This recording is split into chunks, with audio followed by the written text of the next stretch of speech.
చాలా మంది JNTUH affiliated కాలేజెస్‌లో గాని, అటానమస్ కాలేజెస్‌లో గాని చదివే స్టూడెంట్స్ ఎవరైతే ఉన్నారో నన్ను అడుగుతా ఉన్నారు.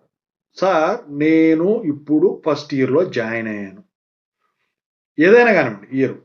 అయితే నాకు నచ్చలేదు కాలేజు. ఇప్పుడు డ్రాప్ అవ్వాలన్నా, లేకపోతే డ్రాప్ అవ్వకుండా ఇదే కంటిన్యూ అయ్యే విధంగా ఏదన్నా ఆల్టర్‌నేటివ్ గాని, ఏదన్నా ఉందా? అని జెప్పేసి చాలామంది స్టూడెంట్స్ అడుగుతా ఉన్నారండి. దాని గురించి చెప్తానండి. సో, ముందుగా అయితే మీకు గనక నాతో మాట్లాడాలంటే కాల్ మీ ఫోర్ ద్వారా కాల్ చేయండి. ఇక టాపిక్‌లో వెళితే ఏంటంటే ఫస్ట్‌ది డ్రాప్ అవ్వాలనుకోండి. మీరేం జేయాలో తెలుసా?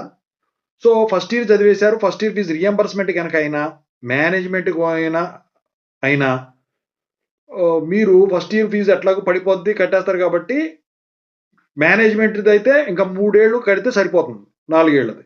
4 ఏళ్ళకి. టోటల్ ఫీజ్ 4 ఇయర్స్‌ది ఉంటది గదా! అదే రీయింబర్స్‌మెంట్‌దనుకోండి, రీయింబర్స్‌మెంట్ నిధులు విడుదల కాలేదనుకోండి, 4 సంవత్సరాల ఫీజు కట్టాల్సొస్తది. అప్పుడే గాని మీ సర్టిఫికేట్‌లు ఏవైతే ఇచ్చారో అవి ఇవ్వరు. లేకపోతే మీరు ఇబ్బంది పడతారు. ఇక రెండోదొచ్చేసరికి ఉంది చూసారా? నచ్చలేదు అంటే కాలేజ్ టు కాలేజ్ ట్రాన్స్‌ఫర్ అని ఉంటదనమాట. అది అటానమస్‌దైనా గానివ్వండి, అఫిలియేటెడ్ అయినా గానివ్వండి, దానికి దీనికి, దీనికి దానికైనా గానివ్వండి.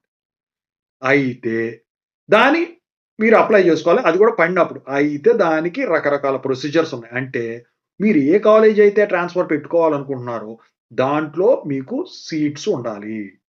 మీకు అడ్మిషన్స్ ఉండాలి. అది మేనేజ్‌మెంట్ అయినా గానివ్వండి, ఈ కౌన్సెలింగ్ ద్వారా జాయిన్ అయ్యే రీయింబర్స్‌మెంట్ ద్వారా అయినా కానివ్వండి.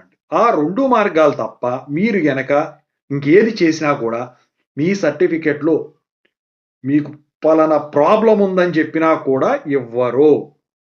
అది పక్కా. 4 సంవత్సరాలు ఫీజు కడితేనే దిక్కు దివాణం లేదు. అక్కడ లేట్‌గా ఓ నెల, 2 నెలలు, సంవత్సరం కూడా పడతది ఒక్కోసారి కొన్ని కాలేజీలు. ఓకేనా?